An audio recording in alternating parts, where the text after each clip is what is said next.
नमस्कार बच्चों, स्वागत है आप सभी का सीएल एकेडमी के इस ऑनलाइन महामंच पर, जहां आज आप लोग डिस्कस करने वाले हैं दिल्ली पुलिस कांस्टेबल का जो आपका एग्जाम हुआ था सैटरडे का सीएल एकेडमी के अंदर जो मॉक पेपर हुआ था उसका एनालिसिस मैथ्स वाले पोर्शन का। तो काफ़ी बच्चों को डाउट आते हैं कि सर हम लोग डाउट्स नहीं पूछ पाते या टाइमिंग एडजस्टमेंट नहीं हो पाता है। तो उन सभी स्टूडेंट्स की समस्याओं को ध्यान में रखते हुए ये एनालिसिस आपको दिए जा रहे हैं। तो ज़्यादा डाउट्स बच्चों को मैथ्स में काफ़ी ज़्यादा डाउट आते हैं कि सर ये क्वेश्चन से नहीं हुआ है या ये नहीं हुआ है या ये क्वेश्चन गलत है सही है। वो सारी चीज़ें कैंसिल हो जाएंगी जब सैटरडे का आपका पेपर हुआ करेगा। उसके नेक्स्ट डे संडे तक आपको सॉल्यूशंस मिल जाया करेंगे। तसल्ली से हर पेपर का हर क्वेश्चन का आप एनालिसिस करें। फिर भी आपको लगता है कि सर लाइव सॉल्यूशन देखने के बाद भी हमें किसी क्वेश्चन में डाउट है, आप बिल्कुल आकर के वो डाउट्स क्लियर कर सकते हैं। ठीक है, तो सेशन में स्टार्ट कर रहा हूं। शेयर कर दीजिएगा चीजों को। जिन लोगों ने पेपर नहीं दिया है वो पेपर देख पाए, कैसे क्वेश्चंस थे उनका एनालिसिस कर पाए। पहला क्वेश्चन था आप लोगों का, जिन्होंने पेपर दिया वो लोग चेक कर पा रहे होंगे। 828 रुपए को 3 हिस्सों में बांटना है, 1/2, 2/3 और 3/4 के अनुपात में। तो जरा सुनिए, सबसे पहले ऐसे क्वेश्चंस में जो रेशो दिया हुआ है थोड़ा सा स्पीड बनाए रखें। अपनी स्पीड होना एग्जाम में बहुत जरूरी है। आप इनको सिंपल फॉर्म में चेंज करें। सिंपल फॉर्म में चेंज करने के लिए नीचे वाले नंबर का एलसीएम लेते हैं। 2, 3, 4 का एलसीएम सर 12 आ गया। 2 से 12 कैंसिल होगा 6 बार, 3 से 12 कैंसिल होगा 4 बार, 4 दूनी 8, 4 से 12 कैंसिल होगा 3 बार, 3 3 9। इस अनुपात में इस अनुपात में आप पैसे को बांट दें 6:8:9 में। आपसे पूछा गया दूसरा हिस्सा बताइए। दूसरा हिस्सा सर ये रहा 8 बटे में अनुपातों का योग 9 और 6 15 और 8 कितने होंगे 23 इंटू में कुल राशि आपकी कितनी आ रही है 828। चेक करिए भाई, 23 इंटू 4 कितना आएगा 23 इंटू 3 69 आएगा, 69 आएगा। फिर कितना बचेगा 13 बच जाएगा, 138। तो 6 36 बार, 8 6 48, 8 4 8 3 24 और 4 28, 288। ऑप्शन नंबर ए आपका आंसर है। रिपीट में नहीं करूंगा क्योंकि ऐसे क्वेश्चंस पहली बार तो होने चाहिए थे, नहीं हुए तो एक बार में आपको समझ में आने चाहिए थे। आसान सा क्वेश्चन था। सेकंड देखिए, 5 साल पहले ए बी सी और डी की औसत आयु जो थी वो 45 साल थी। 5 साल पहले सर औसत था 45। तो जरा मुझे बताइए 5 साल पहले अगर औसत 45 होगा तो अभी औसत कितना हो जाएगा? अभी औसत हो जाएगा 50। 5 साल पहले अगर औसत 45 था, अभी औसत कितना होगा 50। टोटल हो जाएगा अभी 200, क्योंकि 4 लोग हैं तो 4 से मल्टीप्लाई करने पर टोटल आपको पता लग जाएगा 200 आ गया। अब बोल रहे हैं उनकी वर्तमान उम्रों का योगफल क्या है, यही तो है 200। ऑप्शन नंबर बी आपका आंसर। नेक्स्ट, 5 शिक्षकों के एक समूह में से किन्हीं 3 शिक्षकों को चयन करना है तो कितनी समितियां बनाई जा सकती हैं? देखिए इसके लिए आपको पीएनसी आना चाहिए भी, परम्यूटेशन कॉम्बिनेशन आना चाहिए, यह आपको सॉल्व करना आना चाहिए। 5 में से अगर मुझे 3 लोगों को चुनना है तो 5C3 ये हम लोग काम में लेते हैं। आप तो ये समझो 5C3 का क्या मतलब है। 5C3 का मतलब है 5 से स्टार्ट करो, 3 नंबर लिखने पड़ेंगे क्योंकि नीचे 3 लिखा हुआ है। 5C3 मतलब कि आपको 3 नंबर लिखने पड़ेंगे, तो 5 से कम करते हुए जाइए, 3 नंबर लिखिए। अभी मुझे इसलिए समझाना पड़ रहा है इस तरीके से क्योंकि अभी हम लोगों ने पीएनसी नहीं पढ़ा है। तो आप इतना समझें कि आपके पास टोटल कुछ लोग हैं, इनमें से आपको कुछ लोग चुनने हैं। तो चुनने के लिए हम लोग इस तरीके से फॉर्मेट काम में लेते हैं। और बटे में 3 है तो 3 से स्टार्ट करें और जब तक 1 ना आ जाए आप मल्टीप्लाई करें। डाटा को सॉल्व करने पे आपको आंसर मिलेगा। तो ये क्वेश्चन अगर अभी आपको नहीं समझ में आया, इसको आप बिल्कुल स्किप कर सकते हैं। कुछ चीजें ऐसी हैं जो अभी आपको स्किप करनी पड़ेगी अगर आपने नहीं पढ़ी है, तो वो जब चैप्टर आएगा तब समझ में आएगा। बाकी हर क्वेश्चन लगभग आपको समझ में आने वाला है। तो इस क्वेश्चन को अगर आप स्किप करते हैं तो कोई दिक्कत नहीं है। अभी अगला क्वेश्चन देखिएगा। हाँ, ये होना चाहिए आप लोगों से, √32 प्लस √48। देखिए मैं थोड़ा सा बड़ा लिख देता हूं इसको, √32 प्लस √48 डिवाइड में आपका √8 प्लस √12। पूछा जा रहा है कि इसको सॉल्व करने पे क्या आने वाला है। तो समझना एक बार, नीचे जो नंबर है उनके हिसाब से आप ऊपर वाले नंबर को ब्रेक करेंगे। जो नंबर बड़ा है उसको छोटे वाले के हिसाब से तोड़ना है। 32 को ऐसे तोड़ो कि 8 आ जाए, तो आप कहेंगे सर 32 हो जाएगा 8 × 4। Very good. 48 को ऐसे ब्रेक करें कि 12 आ जाए, तो आप कहेंगे सर 12 × 4 48 होता है। बहुत बढ़िया। बटे में आ गया √8 प्लस √12। अब देखिएगा 4 12 के क्या बन जाएगा, 2 बन जाएगा, 2√8। 4 वहां से 12 के फिर से 2 बन जाएगा, 2√12 और बटे में आपका √8 प्लस √12। तो जरा मुझे बताइए ऊपर 2 कॉमन आ रहा है नहीं आ रहा? 2 कॉमन आ गया। 2 कॉमन आ गया तो अंदर बचा सर √8 प्लस √12 और बटे में भी है √8 प्लस √12। अब फटाफट से काटा पीटी कर दो, आंसर कितना आएगा? 2 आएगा। ऑप्शन नंबर बी क्वेश्चन का आंसर।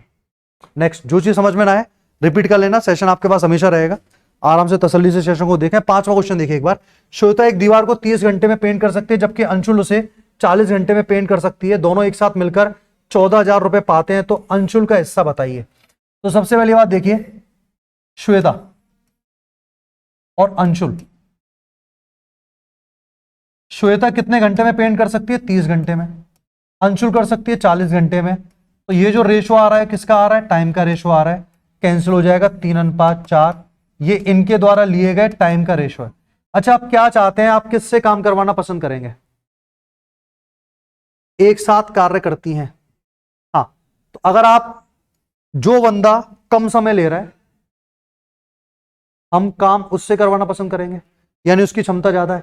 तो अगर टाइम का रेशो 3:4 है, तो ये बात आपको जब ये चैप्टर पढ़ाया गया होगा, ये बात आपको बताई होगी कि क्षमता हमेशा समय का उल्टा होता है। समय का उल्टा मतलब समय का अनुपात अगर 3:4 है तो क्षमता का जो अनुपात आएगा वो आएगा आपका 4:3।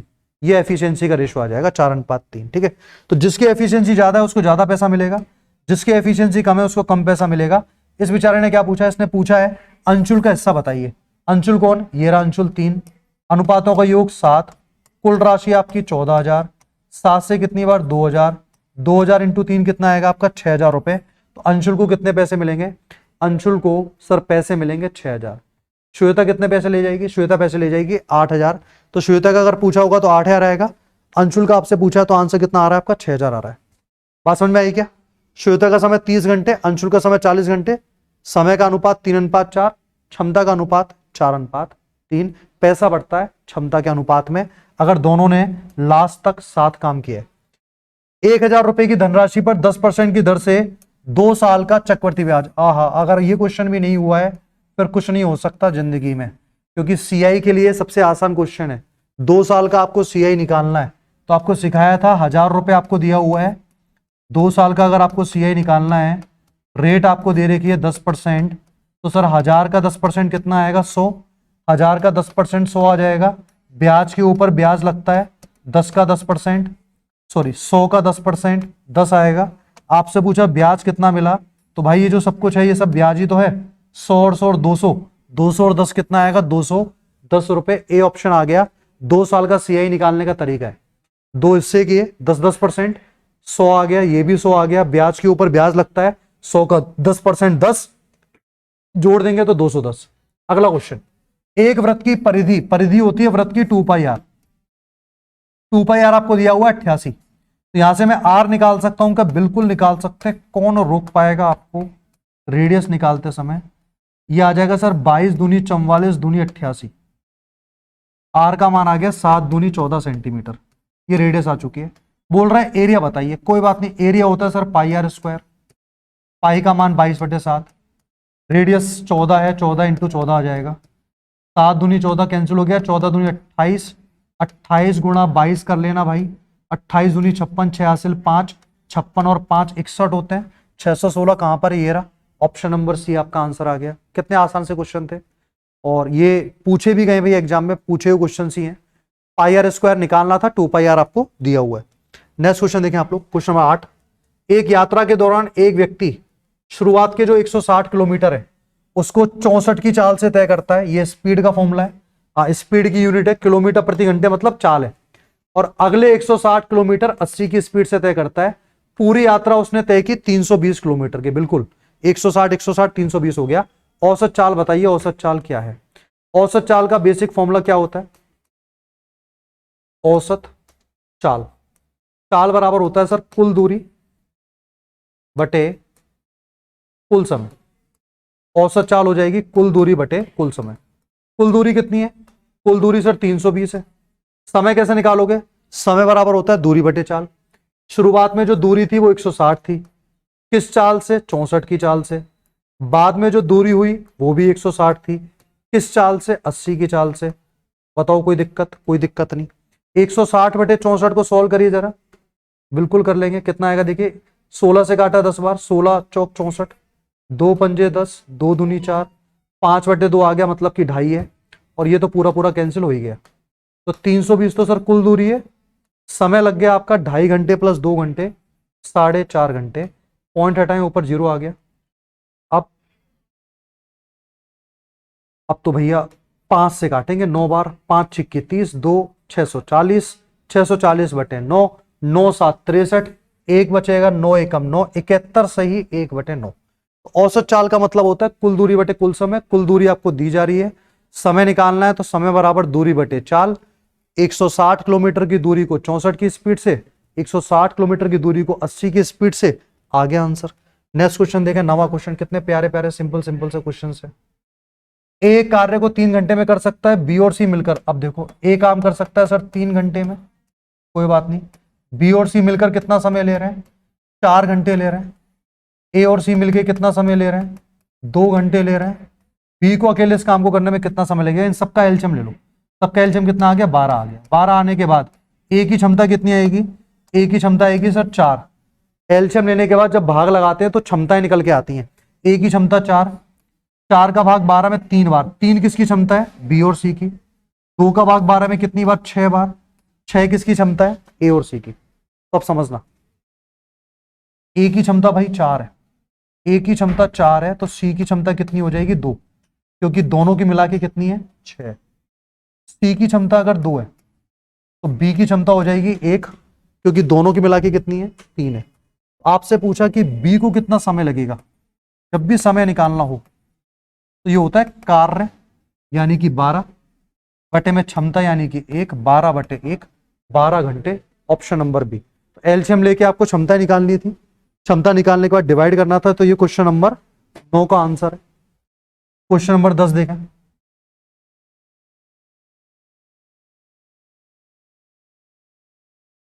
क्वेश्चन नंबर 10, 12 मजदूर प्रतिदिन 7 घंटे काम करते हुए किसी काम को 28 दिनों में पूरा कर सकते हैं। एक कॉन्सेप्ट आप लोगों ने पढ़ा होगा, M1D1H1 अपॉन W1 बराबर होता है M2D2S2 अपॉन W2 के ना। M1D1 का क्या मतलब है? 12 मजदूर काम कर रहे हैं, कितने दिनों में काम कर रहे हैं? 28 दिनों में।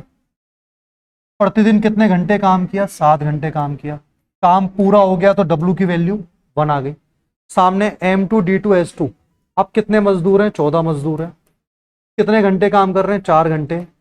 दिनों की संख्या आपसे पूछी गई है, इन्होंने भी काम समाप्त कर दिया, मतलब 1 हो गया। काम अगर पूरा हो रहा है तो W की जगह 1 आ जाएगा। M1D1 वाला कॉन्सेप्ट काम में लेंगे तो देखिए, 14 से 28 कितनी बार? 2 बार।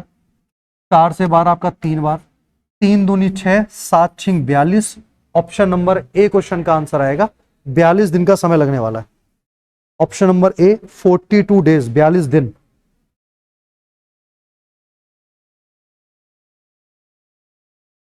फोर एक्स बराबर है 7y के, 2y बराबर है 3z के, तो x/z। तो यहां से पहले आप निकालो x अनुपात y। x के बराबर में कितना है? 7। y के बराबर में 4। x अनुपात y कितना आ गया? 7/4 आ गया। फिर मुझे y रेशो अगर z निकालना है तो देखिए, y के बराबर में कितना है? 3, तो y के नीचे 3 लिख दो। z के बराबर में 2 है तो z के नीचे 2 आ जाएगा। तो ये आ गया y अनुपात z 3/2।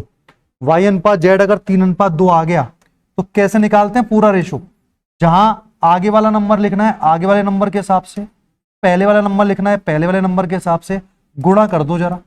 गुणा कर देंगे तो 7 तिया 21, 4 तिया 12, 4 दूनी 8। ये आ गया तीनों का अनुपात। मैंने पूछा है एक्स और जेड का, तो ये एक्स और जेड का रेशो आ गया 21/8। Option number B, 21/8 option number B question का आंसर है। फुर्ती के साथ आगे बढ़ेंगे, ज्यादा टाइम हमें नहीं लगाना इन क्वेश्चंस पे। पढ़ो भाई, जीवन आ गया। जीवन, जब जीवन ने हरीश को 12 रुपए दिए और हरीश ने जीवन को 4 रुपए दिए, तो दोनों के पास धनराशियां बराबर हो गई। एक काम करो, पहले तो एक काम करिए, जीवन की जो राशि है उसको x मान लें, हरीश की जो राशि है उसको y मान लें। तो क्वेश्चन बोल रहा है कि जब जीवन ने हरीश को 12 रुपए दिए, जीवन यानी कि x 12 रुपए माइनस हुए, 12 रुपए इसमें से माइनस हुए, किसके पास पहुंचे? हरीश के पास पहुंचे। भाई जीवन ने पैसा किसको दिया, हरीश को दिया, तो 12 इसमें से माइनस होगा, 12 यहां प्लस हो जाएगा, ठीक है। फिर बोल रहा है हरीश ने जीवन को 4 रुपए वापस कर दिए। हरीश ने 4 रुपए वापस किए तो हरीश के जो पैसा है उसमें से तो 4 माइनस हो जाएगा, जीवन का जो पैसा है उसमें 4 प्लस हो जाएगा। फिर बोल रहा है कि दोनों के पास धनराशियां बराबर हो गई, तो दोनों को आपस में क्या कर दिया, बराबर। जैसा बोला वैसा किया। अब देखिए एक बार, ये आ गया x माइनस के 12 प्लस के 4 माइनस के 8, ये आ गया y 12 में से 4 गया, क्या बचा, 8 बचा। तो एक काम करो भाई, x को धर लेके आओ, सॉरी y को धर लेके आओ, x माइनस वाई, माइनस का 8 इधर आके प्लस का हो जाएगा, 8 और 8 16, x माइनस वाई क्या आ रहा है, 16 आ रहा है। अब देखो x में से y माइनस हो रहा है, यानी कि x राशि ज्यादा है और y राशि कम है, तो जीवन के पास पैसे ज्यादा है, हरीश के पास कम है। तो अब ये पहला ऑप्शन बोल रहा है कि जीवन 4 रुपए कम है, नहीं है भैया, जीवन 4 रुपए कम नहीं है। पहली बात तो अंतर 16 का आ रहा है, अंतर जो आ रहा है वो कितने का आ रहा है, 16 का आ रहा है। तो 16 वाला ऑप्शन कौन कौन सा है, 16 वाला ऑप्शन एक ही है, हरीश 16 रुपए कम है। हरीश मतलब वाई, वाई जो है वो 16 रुपए कम है, तो बिल्कुल सही बात है, वाई एक्स से कितना छोटा है, 16 छोटा है, क्योंकि एक्स माइनस वाई दिया हुआ है। तो ये क्वेश्चन बिल्कुल लैंग्वेज वाला क्वेश्चन था। 13वां क्वेश्चन देखिएगा, दो संख्याओं के महत्तम समापवर्तय, महत्तम समापवर्तय का मतलब होता है आपका HCF, और लघुत्तम समापवर्तय का मतलब होता है आपका एलसीएम। तो दो संख्याओं का HCF और एलसीएम 7 और 12 है, एक संख्या 4 है, तो दूसरी संख्या बताइए। एलसीएम HCF जिन्होंने पढ़ा है उन्होंने ये बात जरूर पढ़ी होगी कि किन्हीं भी दो संख्याओं का गुणनफल, किन्हीं भी दो संख्याओं का गुणनफल बराबर होता है उनका एलसीएम इंटू HCF। दो संख्याओं में से एक संख्या 4 है, दूसरी को x मान लें, एलसीएम कितना है आपका, एलसीएम सर आपका 12 है, HCF कितना है, HCF 7 है। ऐसे कैसे हो सकता है भाई, HCF 7 आ जाए, ऐसा तो पॉसिबल ही नहीं है, क्योंकि HCF का भाग तो जाना चाहिए 12 में।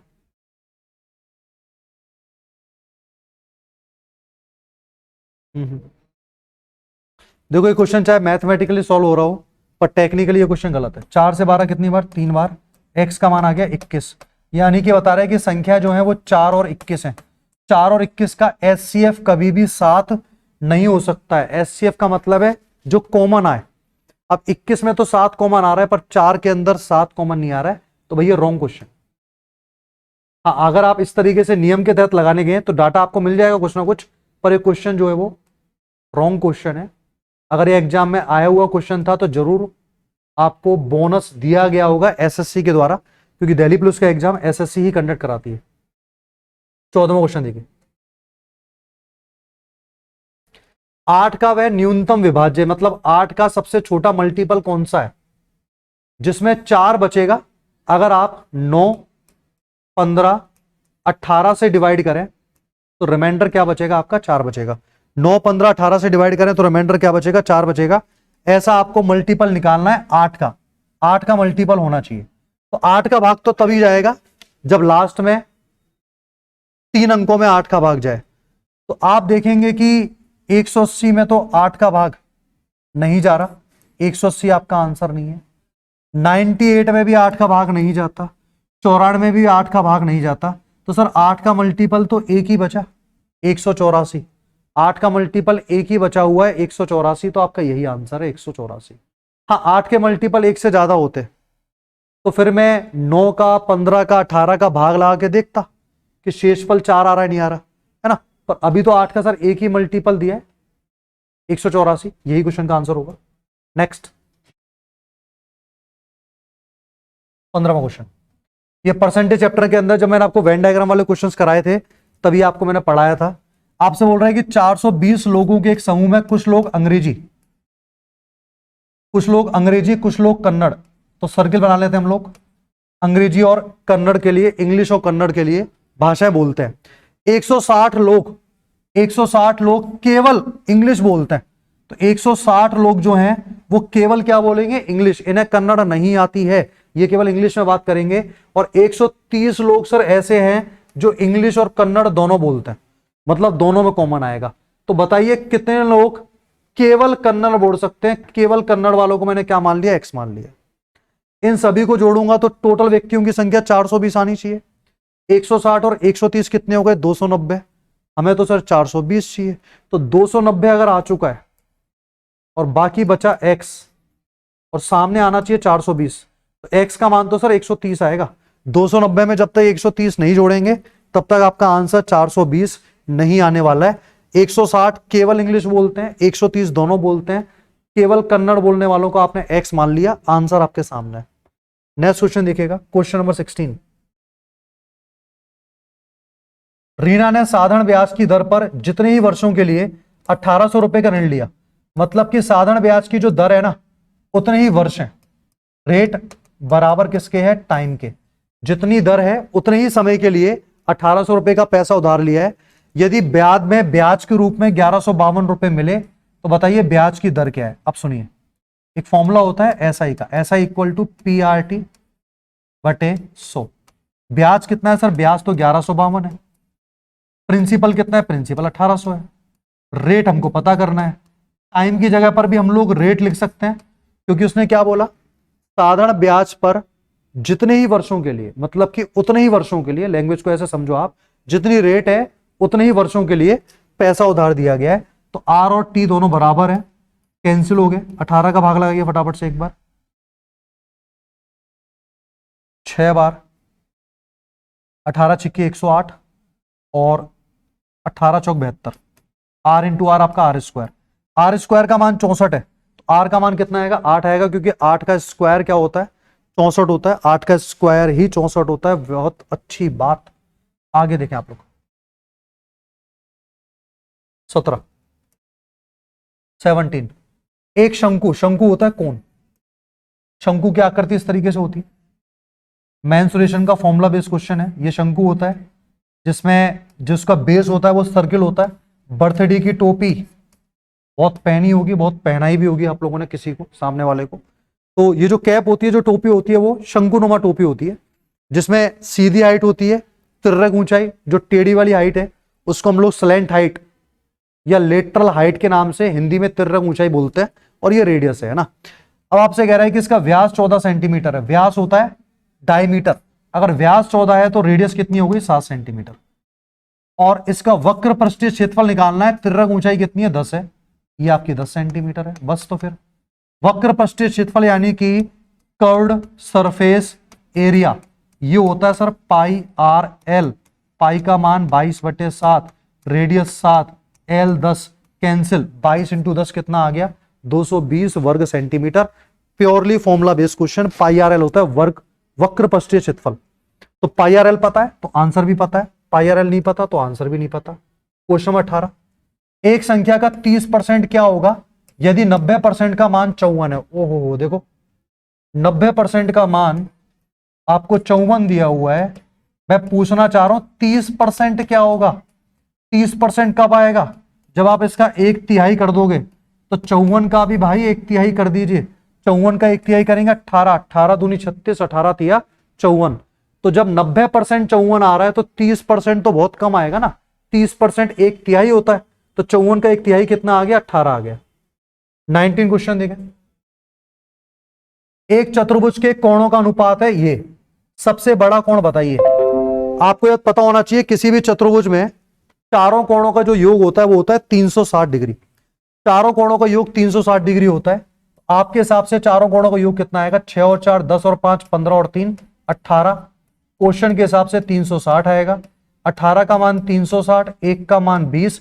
सबसे बड़ा एंगल 6, 20 इंटू 6 कितना आ जाएगा? 120 डिग्री। ऑप्शन नंबर ए आपका आंसर आ गया। सबसे बड़ा एंगल पूछा गया, 120 डिग्री जो है वो क्वेश्चन का आंसर है। नेक्स्ट देखते हैं 20। ये लास्ट क्वेश्चन है क्योंकि 20 ही क्वेश्चंस आपके एग्जाम में आए थे दिल्ली पुलिस में। ठीक है, इसको सरलीकृत यानी कि सिंप्लीफाइड करना है भाई। सिंप्लीफाइड करने के बाद आपसे पूछा गया क्या आएगा? बोडोमास का रूल ध्यान है ना। पहले हम लोग ब्रैकेट्स को सॉल्व करते हैं। तो यहां तो सर एक ही ब्रैकेट है ये, इसको सॉल्व करिए। 7.4 में से 3.4 जाएगा, कितना बचेगा? 4 बचेगा। का मतलब होता है मल्टीप्लाई 0.3, और उससे पहले है 10.5, और लास्ट में है 2.8 इंटू 4.4। ये डाटा है क्या? चलो 0.3 इंटू 4 कितना आएगा? 1.2। तो 10.5 -1.2 प्लस 2.8 इंटू 4.4, 10.5 में से 1.2 गया, ये बचेगा सर 9.3, 9.3 और प्लस में है आपका 2.8 इंटू 4.4। अब बस गुणा करना है दोनों का, आपस में जोड़ देना है, आंसर मिल जाएगा। मैं भी करूंगा तो मुझे भी टाइम लगेगा, आप लोगों को भी टाइम लगेगा। मेथड मैं आपको बता चुका हूं, बोर्डो मास के रूल पर बेस्ड है क्वेश्चन। तो सारे क्वेश्चंस आप लोगों ने देखे, इनको स्टार्टिंग से एक बार और देखना, और एनालिसिस पेपर करने से कहीं ज्यादा जरूरी है उसका एनालिसिस। आप लोग अगर हर सैटरडे का पेपर दे रहे हैं, पहली बात तो कुछ लोग मुझे समझ नहीं आता पेपर के नाम से भाग क्यों जाते हैं। सैटरडे के दिन जैसे ही पेपर का टाइम हुआ 1 बजे, उनको पूरे हफ्ते के काम याद आ जाएंगे। आज मम्मी ने ये बोला था, आज बुआ आई है, मौसी के यहाँ जाना है, भाई नीचे बुला रहा है। तो भाई ये सब बहाने ना, ये आपके सिलेक्शन में रुकावट बनने वाला है।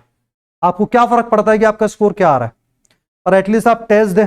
टेस्ट देने से आप अपनी गलतियों को पहचान पाते हैं, आप उस प्रेशर को झेल पाते हैं जो प्रेशर एग्जाम में भी आपको फेस करना पड़ेगा।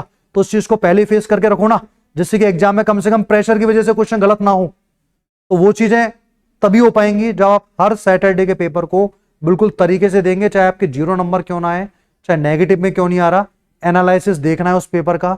नहीं अगर हम लोग एनालिसिस बना पाए, टाइम की वजह से मान लीजिए नहीं हो पाया सैटरडे का एनालिसिस, तो आप आकर के पूछें जो भी क्वेश्चंस के आपके डाउट है। तो आप डाउट जरूर सोल्व करें। पेपर देने के बाद उसको रद्दी के भाव में बेच देने से कोई फायदा नहीं है। जब तक आपने एनालिसिस नहीं किया, आपके अंदर इंप्रूवमेंट कभी नहीं आएगा। तो चाहे आप लोग ऑनलाइन टेस्ट दें, चाहे ऑफलाइन टेस्ट दें, जितना आपने पेपर पे टाइम लगाया उतना ही आपको एनालिसिस पे भी टाइम लगाना है। आपसे क्वेश्चन हुआ है, नहीं हुआ है, उन सभी का सॉल्यूशन आपको एज इट इज देखना है जहां भी आप लोग विजिट कर रहे हैं, और आगे आप लोग और पेपर के सॉल्यूशन पा पाएंगे। तो आप इन चीजों को शेयर करते रहें। शेयर करने के साथ साथ जो भी क्लासेस फैकल्टीज आपको प्रोवाइड करा रहे हैं, उन सभी को देखते रहिएगा। Thank you so much.